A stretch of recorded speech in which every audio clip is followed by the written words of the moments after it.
Have you ever witnessed a moment where the underdog turns the tables? If you dance this waltz, I'll marry my son to you. William Thompson III sneered, his voice loud enough for all of Manhattan's elite to hear, pointing his champagne glass at the black woman who had just stumbled and dropped a crystal tray on the marble floor of the ballroom. The deafening sound of shattering glass silenced the 200 guests at the opening party for Thompson Holdings' new skyscraper. All eyes turned to Kesha Williams, 35, who had been working as a contract cleaner at the gallery event for just 3 weeks. "Dad, you're being ridiculous," whispered Jonathan Thompson, 28, embarrassed by his millionaire father's cruel joke. But William completely ignored his son's disapproval, clearly drunk on power and the 1,000 whiskeys he had been drinking all night. No, let me finish," William continued, walking to the center of the room as if he were presiding over a court of law. "This person obviously doesn't have the coordination to clean properly. How about we test her to see if she can even move to the beat?" Kesha remained kneeling, picking up the crystal shards with trembling hands, but her eyes revealed something no one there could decipher. It wasn't humiliation or fear. It was a deep calm, as if she were evaluating every word, every cruel laugh, every look of contempt she received. Mr. Thompson, the event manager, intervened discreetly. "Perhaps it would be better." "Better nothing." William cut him off, gesturing dramatically. "Play a waltz. If she can dance better than my wife, I'll marry my son to her on the spot." Just imagine the heir to the Thompson fortune marrying the cleaning lady. Collective laughter echoed through the hall like a wave of collective cruelty. Some women covered their mouths, pretending to be shocked, but clearly enjoying the spectacle. The men shook their heads as if witnessing a perfectly acceptable comedy of bad taste. But wait, could this humiliation spark something extraordinary? Kesha finally stood up, wiped her hands on her apron, and looked directly at William Thompson. For a moment that seemed like an eternity, she remained silent as if making a decision that would change not only that night, but the entire power dynamic of that room. "I accept," she said in a clear voice that cut through the air like a sharp blade. The hall fell completely silent.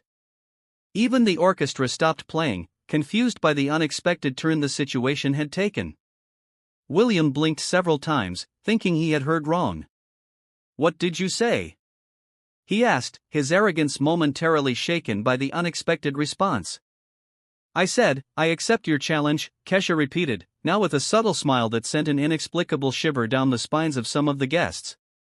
"But when I dance better than your wife, you will keep your word, even if it was said as a joke."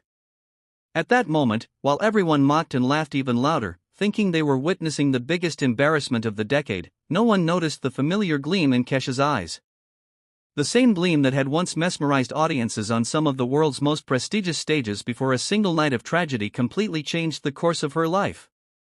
If this story of prejudice and twists and turns is piquing your curiosity, don't forget to subscribe to Black Voices, because what is about to happen in that ballroom will show that underestimating someone can be the most expensive mistake a person ever makes. William's wife, Victoria Thompson, a 50-year-old woman known for her ballroom dancing lessons to Manhattan's elite, approached with a venomous smile. "Darling, do you really think I need to lower myself to compete with this?" she said, gesturing dismissively toward Kesha. "Don't be modest, Victoria," William replied, clearly enjoying the situation. "You won that Club Waltz trophy last year. That should be more than enough for this demonstration." Kesha watched silently, but her mind flew back 15 years when she was known as Kesha Maro, principal dancer with the American National Ballet. She remembered the nights when entire audiences rose to their feet in ovation, the reviews that compared her to the greatest ballerinas in history, the feeling of flying across the world's most prestigious stages. It had all ended in one tragic night. A special performance for the political elite, a car accident on the way home, 3 months in a coma, and a cruel awakening to reality. Her legs would never be the same again. The doctor said she would be lucky if she could ever walk normally again. Dance professionally? Impossible. "Jonathan," said William, turning to his son. "Go get your camera. I want to record this moment for posterity. The day a cleaning lady tried to pass herself off as a dancer at my event." Jonathan hesitated, clearly uncomfortable. "Dad, this has gone too far. The girl was just doing her job." The girl, William cut him off sarcastically, accepted the challenge, and now she's going to entertain us. Or would you rather I tell your girlfriend about that embarrassing situation last week? Jonathan's face paled. Kesha realized that blackmail was involved. Yet another demonstration of the toxic control William exerted over everyone around him. Put the music on, William ordered the DJ. And place your bets. $500 for those who bet on my wife to win. $1,000 for those brave enough to bet on the employee. Cruel laughter echoed through the room. Some guests actually began placing bets, treating the situation as free entertainment. Victoria positioned herself in the center of the dance floor, doing a few theatrical stretches to show off her experience. You know what, William said, approaching Kesha with a wicked smile. When you lose, and you will lose, I want you to get down on your knees and apologize for wasting everyone's time. And then, obviously, you're fired. It was at that moment that something changed in Kesha's eyes. The same determination that had led her to dance on international stages. The same strength that had made her fight through months of physical therapy just to walk again. The same dignity that had kept her alive when she lost everything she had worked for her entire life. Mr. Thompson, she said with a calmness that sent an inexplicable chill down the spines of some of those present. When I win, and I will win, I want you to keep your word about the marriage. But I also want something else. William raised his eyebrows, amused by her audacity. Oh, she wants to make demands now. Very well. Amuse me. What else do you want besides marrying my son? I want you to admit in front of all these guests that you judged a woman wrongly based on the color of her skin and the work she does. And I want a public apology. The room tensed. Some guests whispered among themselves, recognizing that the situation had taken a more serious turn than they had expected. William laughed loudly. You've got guts. I'll give you that. All right, I accept. But when you make a fool of yourself, you'll leave here not only without a job, but without any dignity left. What William Thompson III didn't know was that he was about to face not just a cleaning lady with a mysterious past, but a woman who had lost everything once and knew exactly how hard it was to fight for every crumb of respect in a society that had rejected her. While Victoria prepared herself with basic ballroom dance moves, across the dance floor, a silent storm was brewing. Because there is a brutal difference between someone who learned to dance as a hobby and someone who was born to make dance a universal language, even when fate tried to take it away from her forever.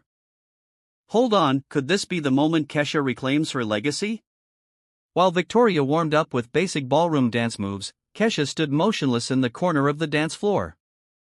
But her mind was working like a precision machine. 15 years of brutal physical therapy, of learning to walk again, of accepting that she would never be the same had forged in her a resilience that none of those spoiled rich kids could understand. Look at her, one of the guests whispered to her friend. She's probably never stepped on a dance floor in her life. What unnecessary humiliation. William Thompson circled the room like a satisfied predator, collecting bets from the guests and deliberately increasing the humiliation. $500 says she can't even make it through the song without tripping, he announced, raising a glass of champagne. $1,000 for anyone who bets she'll run out in the middle of her performance. Laughter echoed throughout the room, but Kesha noticed something William didn't. His son Jonathan wasn't laughing. In fact, the young man seemed increasingly uncomfortable with the whole situation, shifting uneasily near the wall and avoiding the gaze of the crowd. It was then that she noticed something familiar about Jonathan's face. It wasn't the first time she had seen him. 3 weeks ago, when she started working at Thompson Holdings events, she had noticed a young man who always treated the contract workers with respect, unlike the other executives. It was him. Miss, said a low voice beside her. Kesha turned and saw a black man in his 60s wearing the discreet uniform of the building's security team. I'm Marcus, head of security. I've worked here for 20 years. He approached discreetly, pretending to check something on his radio. I saw you dance before, he murmured so low that only she could hear. 15 years ago at the National Theater. Kesha Maro, principal soloist. I was security there, too. Kesha's heart raced. Someone had recognized her. After all these years of keeping her identity a secret, working in anonymous jobs to survive, someone finally knew who she really was. "I thought you died in the accident," Marcus continued, his eyes revealing a mixture of shock and admiration. "The newspapers said you'd never dance again." "The newspapers said a lot of things," Kesha replied, keeping her voice steady. "Not all of it was true." Marcus nodded slowly. "What they did to you was an injustice. And what they're doing now," he glanced in William's direction, who was still laughing loudly, "is even worse." At that moment, Kesha made a decision she had been putting off for 15 years. Not just about dancing, but about who she really was and what she was willing to reveal to the world. "Marcus," she said, "I need a favor. After I dance, no matter what happens, I need you to record everything that follows, especially the reactions." He looked at her confused, but nodded. "Sure, but why?" Because Kesha smiled for the first time that night. Some people need to be reminded that underestimating someone based on their appearance can be the most expensive mistake of their lives. Meanwhile, William had decided to make the spectacle even more cruel. "You know what?" he shouted to the entire room. "Let's make this more interesting. If she can finish the song without falling or stopping, I'll give her $1,000. But when she fails, and she will fail, I want her to clean this entire room on her knees in front of all of us." The crowd reacted with a mixture of laughter and some uncomfortable murmurs. Some guests began to realize that the situation had crossed the line, but no one had the courage to confront William Thompson III. "Dad," Jonathan tried once more. "This has gone too far." "Shut up, Jonathan," William snapped. "You're too soft. That's exactly why you need to learn how the real world works. There's a natural hierarchy, and people like her," he pointed at Kesha, "need to know their place." It was at that moment that Kesha began to move, not to position herself on the dance floor, but to stretch. The movements were subtle, almost imperceptible to most of those present, but Marcus recognized them immediately. They were the preparatory exercises she did before every performance at the National Theater. "My God," Marcus muttered to himself. "She's really going to do this." Victoria Thompson, realizing that attention was beginning to turn to Kesha, decided to begin her presentation. "Start the music," she ordered. "Let's get this charade over with." The DJ, clearly uncomfortable with the whole situation, put on a classical waltz. Victoria began to dance alone, executing competent but predictable ballroom dance moves. She had learned to dance at elite clubs with expensive private teachers, but her technique was clearly amateurish by professional standards. Still, she received polite applause from the audience. After all, to that audience, she represented everything they considered appropriate. Rich, white, educated in the best social circles. "Well done, dear," said William, applauding exaggeratedly. "Now it's time for our guest artist." Kesha slowly walked to the center of the dance floor. Each step was measured, controlled, laden with a dignity that began to make some of those present uncomfortable. This was not how a defeated person was supposed to behave. "What song would you like?" asked the DJ, more out of politeness than genuine consideration. "The same one," Kesha replied simply, her voice steady. The DJ nodded, restarting the waltz. What followed was something no one in that room could have anticipated. Kesha had never stopped dancing in secret alone during the most difficult moments of her new life. The music began, and with it something extraordinary was about to happen in that hall full of prejudice and arrogance. Under the weight of all those condescending glances, her hands positioned themselves with a precision that made some of the musicians frown, instinctively recognizing that they were about to witness something far beyond a simple amateur dance. But what none of them could have imagined was that those first few bars would mark not only the rebirth of a lost legend, but the moment when the entire power structure of that environment would be permanently shaken. The first bars of the waltz echoed through the hall, and Kesha began to move. It was not the hesitant steps everyone expected to see. Instead, she rose with a grace that made the air in the room change instantly, as if gravity had lost some of its power over her. Her first movements were subtle, almost shy, allowing the audience to keep their expectations low. But as the music gained momentum, something extraordinary began to happen. Each step became more fluid, each turn more precise, each movement charged with a deep emotion that began to mesmerize everyone present. William Thompson stopped laughing. Victoria stopped smiling.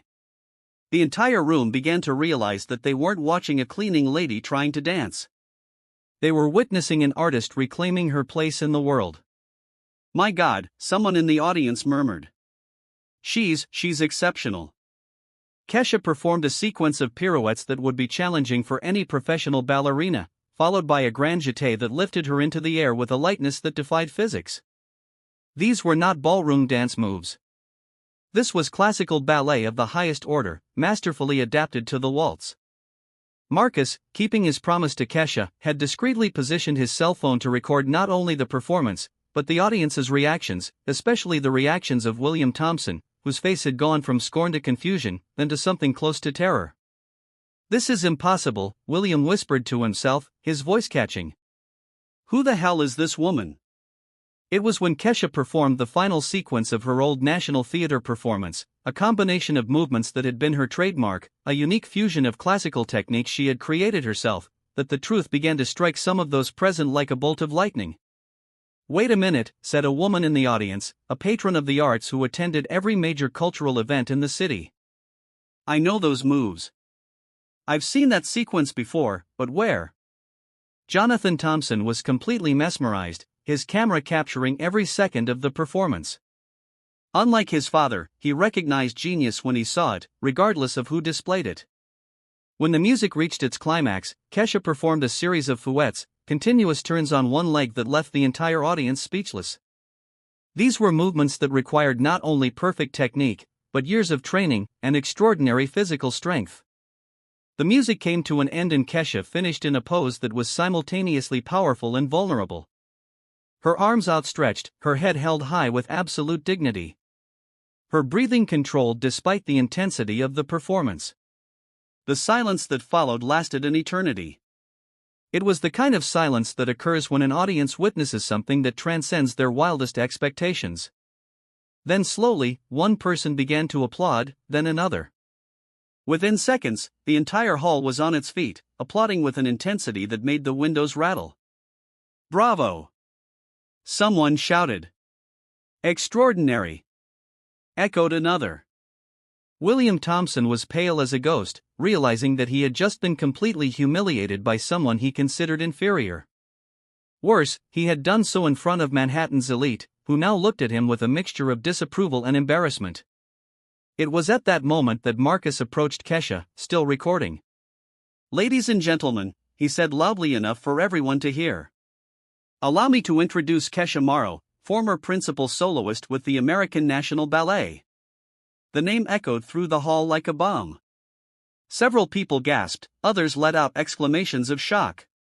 Kesha Maro was a legend, a ballerina who had mysteriously disappeared at the height of her career after a tragic accident.